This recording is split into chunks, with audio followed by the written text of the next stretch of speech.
hermanos, muy buenos días con todos. El domingo pasado, en el capítulo 1 de Daniel, vimos cómo Daniel y sus amigos fueron llevados cautivos a Babilonia. Ellos eran apenas adolescentes cuando esto ocurrió y aún así tuvieron que enfrentar la presión de adaptarse a una cultura completamente distinta. En medio de ese ambiente hostil, ellos tomaron la firme decisión de no contaminarse y mantenerse fieles a Dios. Y el Señor honró esa fidelidad concediéndoles sabiduría y entendimiento. La preparación que vemos en el capítulo 1 no fue casualidad. Dios estaba formando en ellos, en estos jóvenes hebreos, un carácter firme y fiel, preparándolos para un propósito mayor. Esa oportunidad llega en el capítulo 2, cuando surge una crisis aún más grave. El rey Nabucodonosor tiene un sueño inquietante, y amenaza con ejecutar a todos los sabios si es que no logran revelarle la interpretación del sueño. El joven en el capítulo 1 fue obediente en lo secreto. Ahora, en el capítulo 2, es usado públicamente por Dios para mostrar que solo Él, que solo Dios revela misterios y domina sobre todos los reinos de la tierra. La prédica de esta mañana se titula El reino que jamás será destruido. Vayamos a Daniel capítulo 2. Leamos los versículos del 1 al 3. Daniel capítulo 2, versículos del 1 al 3. Leamos. En el segundo año del reinado de Nabucodonosor, este tuvo sueños y se turbó su espíritu y no podía dormir. Entonces el rey mandó llamar a los magos, encantadores, hechiceros y caldeos para que le explicaran al rey sus sueños. Vinieron pues y se presentaron ante el rey, y el rey les dijo: he tenido un sueño y mi espíritu se ha turbado por el deseo de entender el sueño. En el versículo 1 leemos que en el segundo año del reinado de Nabucodonosor, el rey tuvo un sueño que lo perturbó profundamente. Antes de continuar, es importante aclarar que los babilonios contaban los años de reinado de manera diferente a los hebreos. Para ellos, es decir, para los babilonios, el año de ascensión de un rey no se contaba, sino que se consideraba como el año cero. Recién a partir del siguiente año comenzaba a contar oficialmente como el primer año de reinado. Por eso, lo que para los hebreos sería el tercer año de estudios de Daniel y sus amigos, para Nabucodonosor era considerado el segundo año completo de su reinado. El texto nos dice que el rey tuvo sueños que lo turbaron y le quitaron el sueño. En el antiguo Medio Oriente se creía que los dioses hablaban a los hombres a través de los sueños y que los sueños de un rey tenían significado o un significado especial para el destino de toda la nación. Por esa razón es que Nabucodonosor estaba angustiado por lo que había soñado y por no entender el significado de su sueño. Y es por eso que manda a llamar a los magos, encantadores, hechiceros y caldeos para que le dieran la interpretación. Leamos los versículos del 4 al 6. Entonces los caldeos hablaron al rey en arameo: oh rey, viva para siempre. Cuente el sueño a sus siervos y nosotros le declararemos la interpretación. El rey respondió a los caldeos: mis órdenes son firmes. Si no me dan a conocer el sueño y su interpretación, serán descuartizados y sus casas serán reducidas a escombros. Pero si me declaran el sueño y su interpretación, recibirán de mí regalos, recompensas y grandes honores. Por tanto, declaradme el sueño y su interpretación. Los caldeos eran considerados la élite de los sabios en Babilonia, la clase más alta. Los caldeos eran especialistas en astrología y en artes de adivinación.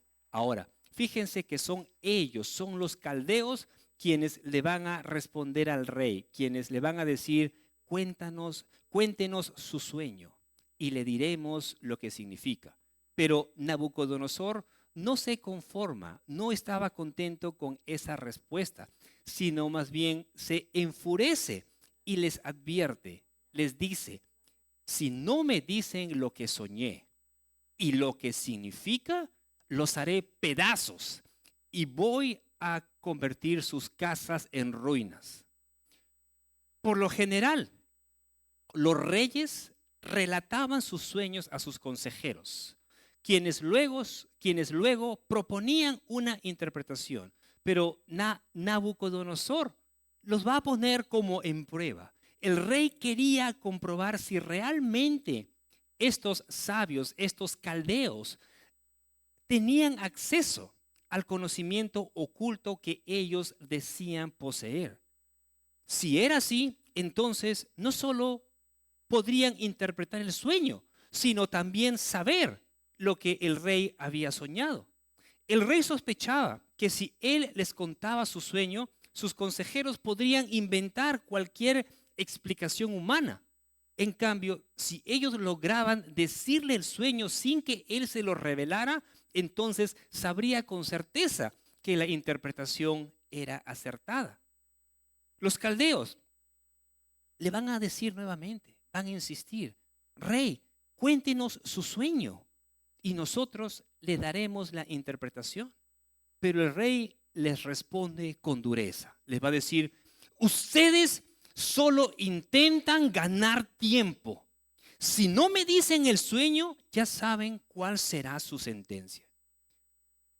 Los sabios reconocen que no podían, reconocen su impotencia y le dicen al rey, rey, no hay hombre sobre la tierra que pueda declarar este asunto. No hay nadie. Solo los dioses podrían hacerlo, pero su morada no está entre los hombres. Al oír estas palabras, esta confesión de parte de los sabios, el rey se enfurece aún más y decreta la ejecución de todos los sabios de Babilonia. Y este castigo también alcanzaba a Daniel y a sus amigos. Y cuando el capitán de la guardia del rey va en busca de Daniel para matarlo, Daniel le habla con prudencia y sensatez. Le va a preguntar al jefe de la guardia, ¿por qué el decreto del rey es tan severo? Entonces el oficial, el jefe de la guardia, le explica, le cuenta a Daniel qué es lo que había ocurrido. Y Daniel le va a pedir una audiencia con el rey con el fin de solicitarle tiempo para declarar la interpretación de su sueño. Leamos los versículos del 17 al 19. Entonces Daniel fue a su casa e informó el asunto a sus amigos, Ananías, Misael y Azarías, para que pidieran misericordia del Dios del cielo acerca de este misterio, a fin de que no perecieran Daniel y sus amigos con el resto de los sabios de Babilonia. Entonces el misterio fue revelado a Daniel en una visión de noche. Daniel entonces bendijo al Dios del cielo. Algo que debemos saber, y lo vamos a ver mientras avanzamos en el libro de Daniel. Daniel, el profeta Daniel, era un hombre de oración. Ante una situación tan crítica, Daniel no actuó impulsivamente, ni confió en su propia sabiduría. Más bien, lo que él hace es reunir a sus amigos para orar y buscar la misericordia del Dios del cielo. Daniel entendía que la sabiduría humana era totalmente insuficiente para responder la demanda del rey y que solo la revelación divina podía darle respuesta, o mejor dicho, podía responder la demanda del rey Nabucodonosor. El sueño que tuvo Nabucodonosor provenía de Dios. Era el Señor quien estaba mostrándole al rey lo que sucedería en el futuro, es decir, en los postreros días, en los tiempos finales. Y como el sueño era de Dios, solo Dios podía dar la interpretación.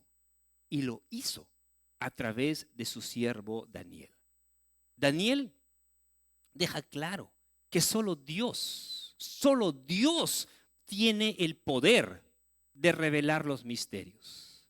Pero otra cosa que podemos ver aquí y que es notable es que Daniel no se atribuye ningún mérito ni se presenta como un hombre excepcional.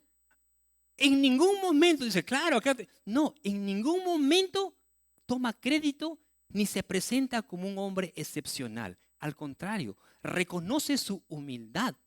Reconoce con humildad que la revelación provenía de Dios, que era Dios quien le había dado esa revelación para poder saber el sueño y la interpretación del rey. En los siguientes versículos, Daniel comienza a revelarle al rey el sueño que había tenido. Leamos los versículos del 31 al 35. Usted, oh rey, tuvo una visión en la que había una gran estatua. Esa estatua era enorme y su brillo extraordinario. Estaba en pie delante de usted y su aspecto era terrible. La cabeza de esta estatua era de oro puro, su pecho y sus brazos de plata, y su vientre y sus muslos de bronce, sus piernas de hierro, sus pies en parte de hierro y en parte de barro. La estuvo mirando hasta que una piedra fue cortada sin ayuda de manos y golpeó la estatua en sus pies de hierro y de barro y los desmenuzó. Entonces fueron desmenuzados todos a la vez: el hierro, el barro, el bronce, la plata y el oro.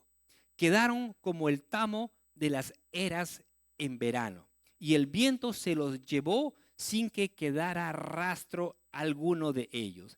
Y la piedra que había golpeado la estatua se convirtió en un gran monte que llenó toda la tierra. Daniel le va a relatar al rey su sueño o sus sueños con todo detalle. Y Nabucodonosor va a quedar atónito. Reconoce que lo que Daniel le estaba diciendo coincidía exactamente con lo que él había visto de noche. Detalle tras detalle, sin omitir nada. Después de haber descrito fielmente el sueño, Daniel le va a decir al rey: ahora, oh rey, te daré la interpretación. Vayamos a los versículos del 37 al 40. Usted, oh rey, es rey de reyes, a quien el Dios del cielo ha dado el reino, el poder, la fuerza y la gloria. Y donde quiera que habiten los hijos de los hombres, las bestias del campo o las aves del cielo, Él los ha entregado en su mano y lo ha hecho soberano de todos ellos. Usted es la cabeza de oro. Fíjense lo que le dice Daniel. Usted es la cabeza de oro. Versículo 39. Después de usted se levantará otro reino inferior a usted, y luego un tercer reino de bronce que gobernará sobre toda la tierra.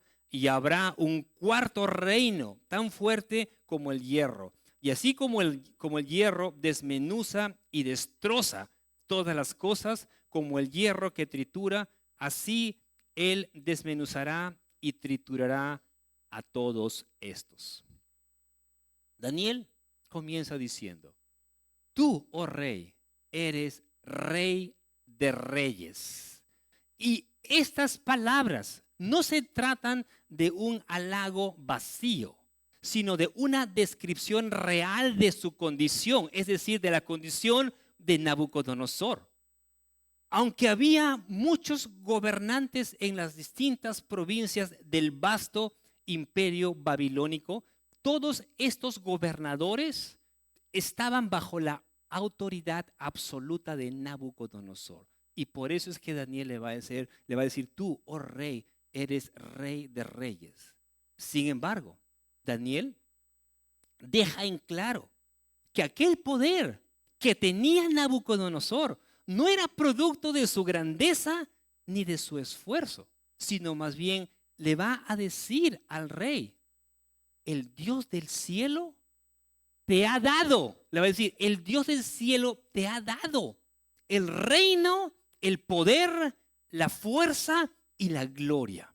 En otras palabras, la posición que ocupaba Nabucodonosor no se debía a él mismo, sino a que Dios en su soberanía se lo había concedido. Y luego Daniel le va a decir, tú eres la cabeza de oro. La gran estatua del sueño comenzaba con oro puro. Y esto representaba a Babilonia, es decir, la cabeza de oro, representaba a Babilonia. Y no era un detalle casual. Babilonia era famosa o reconocida por su esplendor y riqueza, especialmente por la abundancia de oro. Sus templos, utensilios, vasijas, decoraciones y hasta los adornos del palacio reflejaban el lujo y la opulencia de este imperio.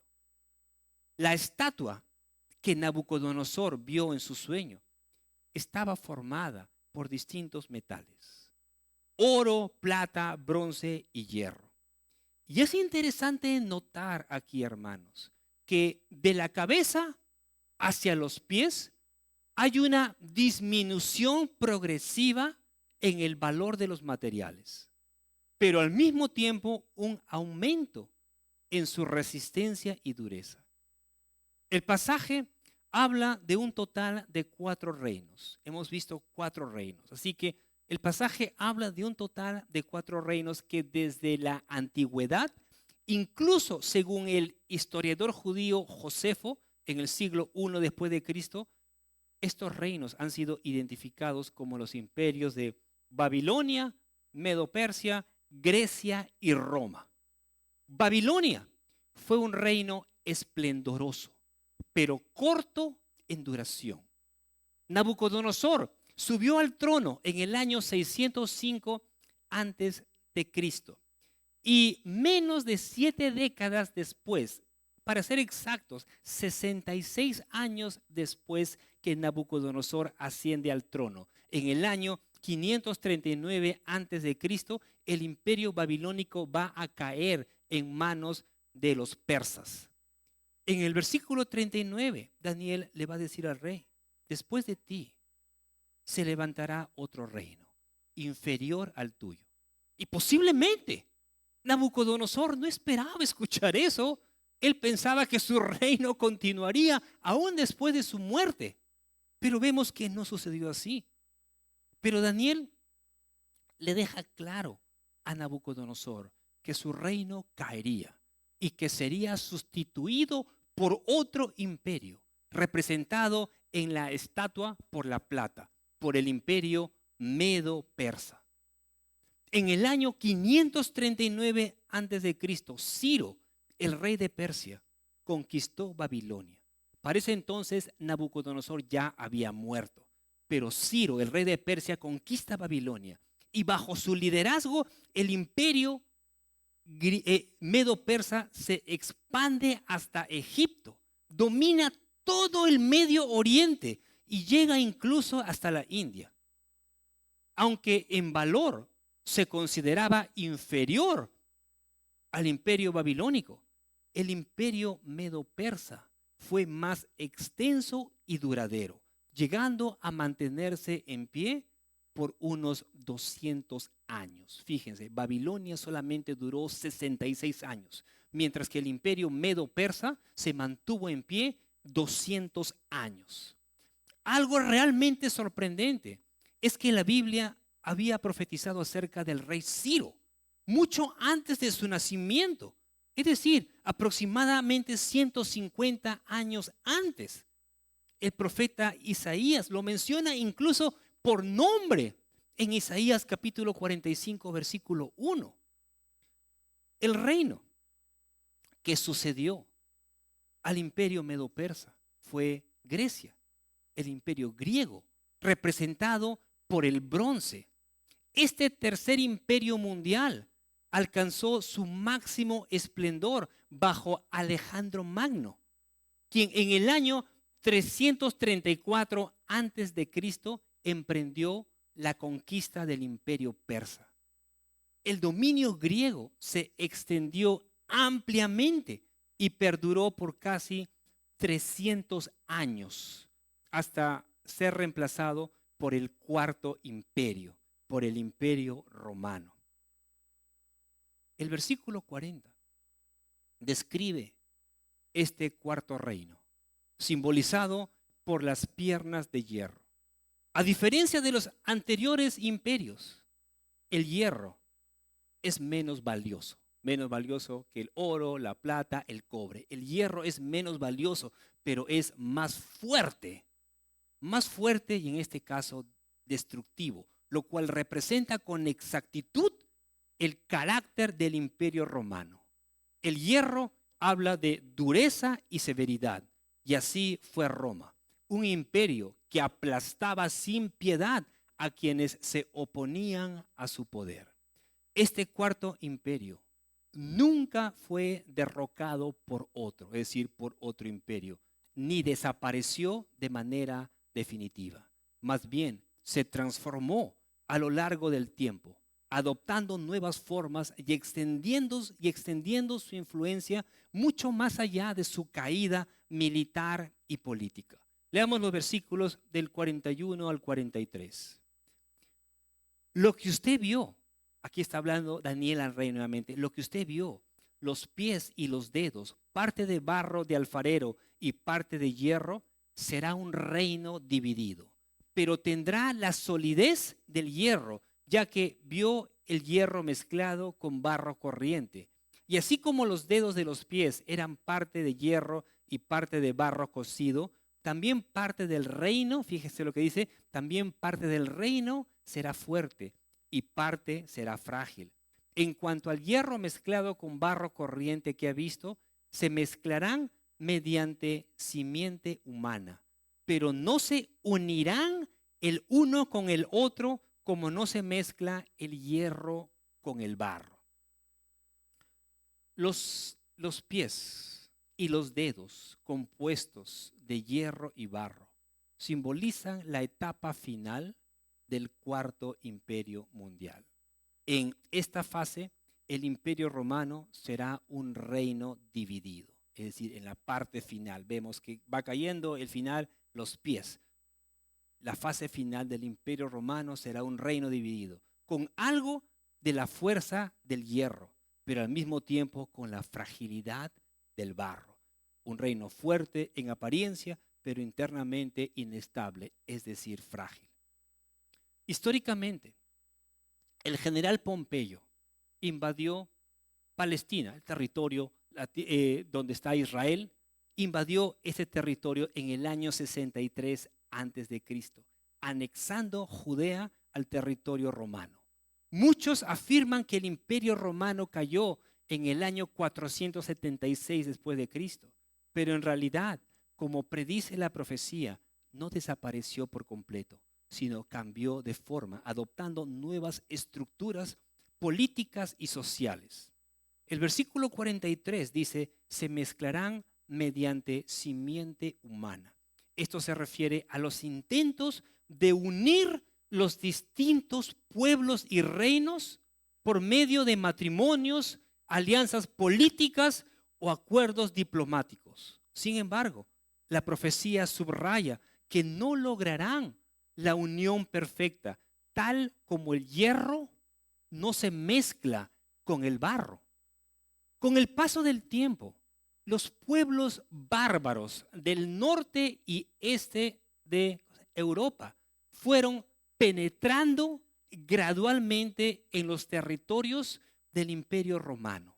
Y durante varios siglos, estas migraciones de estos pueblos bárbaros, por varios siglos, estas migraciones motivadas por conflictos, presiones de otros pueblos y la búsqueda de nuevas tierras, fueron desmantelando poco a poco la unidad del imperio, hasta dar origen a las regiones que más tarde conformarían los países de Europa occidental y oriental. Algunos de los principales, no voy a mencionar todos, pero algunos de los principales pueblos bárbaros que invadieron y se asentaron en el Imperio Romano entre los siglos 2 y 5 después de Cristo fueron los siguientes. Ahí lo tenemos en pantalla. Voy a mencionar algunos de ellos. Los lombardos, un pueblo bárbaro que se estableció en Italia. Los visigodos, que inicialmente se ubicaron en el sureste de Europa y luego se asentaron en la península ibérica, especialmente España. Los anglosajones emigraron desde el norte de Alemania y Dinamarca hacia lo que hoy es Inglaterra. Los alamanes ocuparon territorios que corresponden a la actual Alemania. Los francos se asentaron en la región que hoy es Francia. Los suevos se establecieron en el noreste de la península ibérica, en lo que hoy es el norte de Portugal y Galicia. Los burgundios se asentaron en lo que hoy es Suiza y parte del este de Francia. Los ostrogodos se ubicaron principalmente en el norte de Italia después de la caída del Imperio Romano de Occidente. Los herulos, originarios de la región escandinava, ellos se dirigieron hacia la península itálica. Los vándalos se trasladaron desde Europa Central hasta el norte de África, asentándose en la actual Túnez y parte de Argelia. Antes de eso, pasaron por la península ibérica. Así que aquí vemos algunos de estos pueblos bárbaros que ingresaron y tomaron posesión de ciertos lugares del Imperio Romano entre aquellos siglos. Ahora, a pesar de que los reyes de aquellos pueblos intentaron unificar sus dominios a través de matrimonios y alianzas políticas, nunca lograron consolidar un imperio verdaderamente unido. Cada reino, cada tribu, cada de estos pueblos bárbaros, cada uno de ellos tenía su propia autoridad, sus propios intereses y diferencias culturales. Y tal como lo anticipaba la profecía de Daniel, no podían mezclarse plenamente, así como el hierro no se mezcla con el barro. Y esa realidad de divisiones y tensiones entre estas naciones persiste hasta nuestros días. Si ustedes pueden notar, en Europa hay países sumamente fuertes y países sumamente débiles. Y ahí se muestra fortaleza de un lado y debilidad de otro lado. Esa unidad, por más que ahora esté la Unión Europea, todavía tiene fragilidad, porque no todos tienen la misma fortaleza. Leamos los versículos 44 y 45.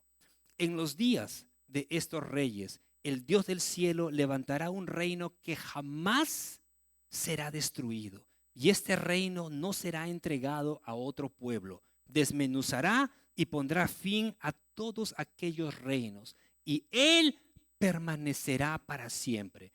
Tal como usted vio que una piedra fue cortada del monte sin ayuda de manos y que desmenuzó el hierro, el bronce, el barro, la plata y el oro.